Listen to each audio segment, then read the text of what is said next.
Welcome to Scale Model Basics. I'm Aaron Skinner. Let's talk about using pastels and pigments on your models.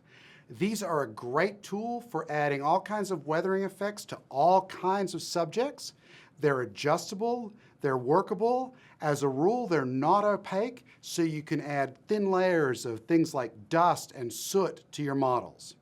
Pastels, which have been an artist tool for probably millennia, I'm pretty sure that's how they put the cave paintings on the walls of Lascaux, have been the go-to tool for this kind of weathering effect for decades. We've been covering them in the magazine since the beginning.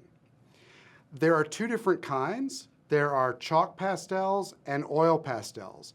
Chalk pastels, as a rule, are more common for this kind of modeling work, but the others do have a use in certain applications.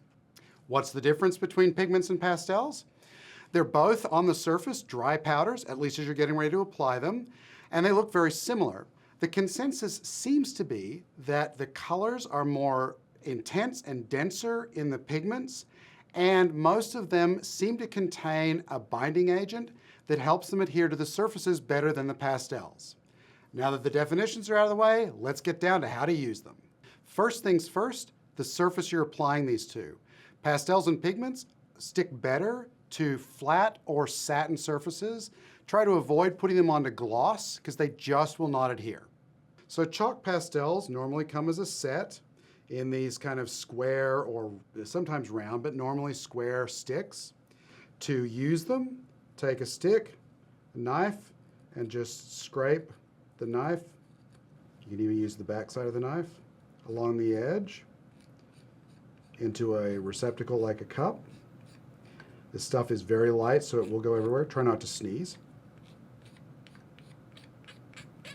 And scrape off enough that you have what you're going to need. Now this is a very bright color. I would not normally use this, but I wanted something that shows some contrast. It's advisable to wear gloves when you're doing this because this stuff gets on everything and you will transfer it to yourself, your model, your cat, your kids, whatever. You want the powder to be as fine as possible, so you can take something like a broadhead nail or some other flat-tipped object and just break up the material inside the cup.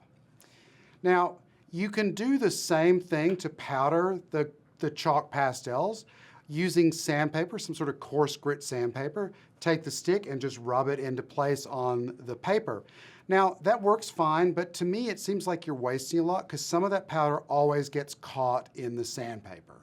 I prefer this method because I can use more of the material. There's less waste.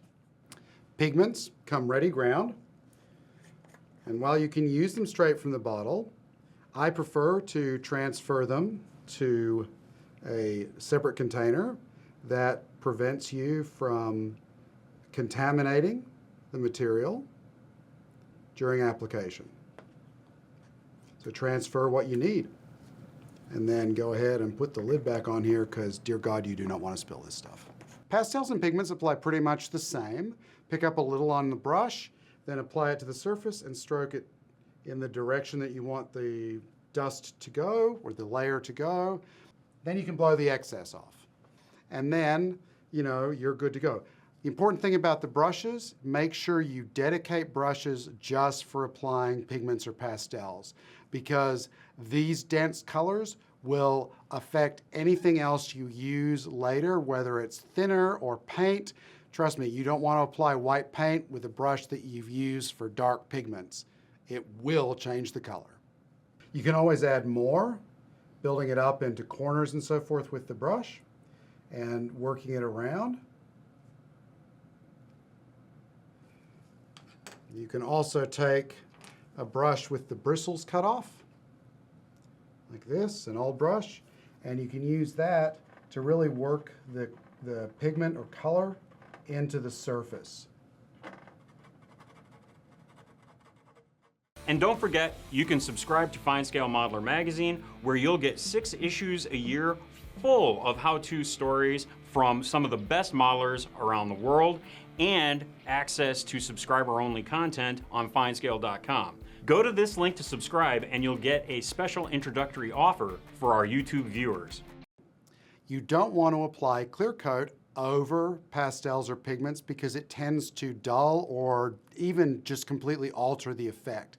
It doesn't look as much like it's dust on the surface now as it's been sealed in by something. Instead, use fixer or something similar. Most companies that sell pigments will do a pigment fixer. This is from MIG Productions.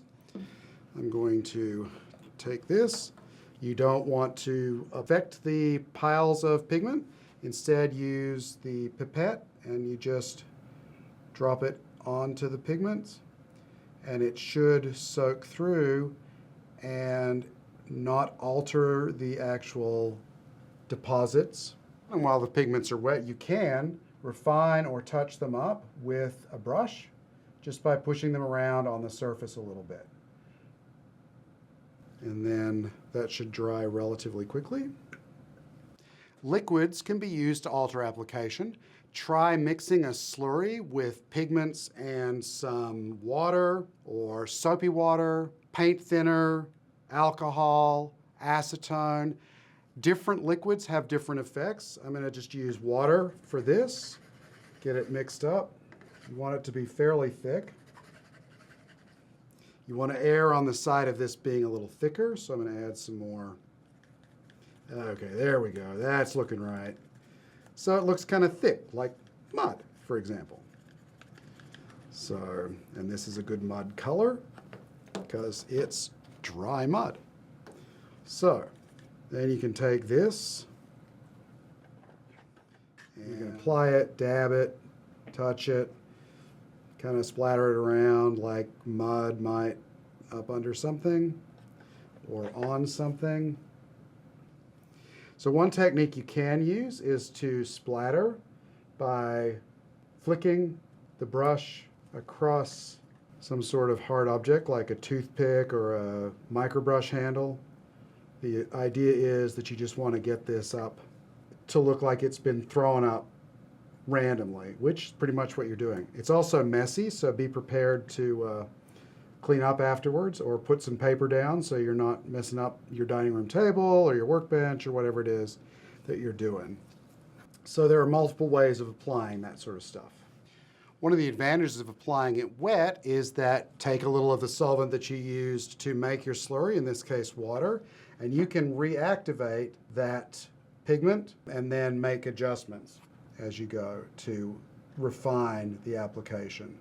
If you're not happy if it's too heavy or you just want to push it up into gaps and so forth, this will work.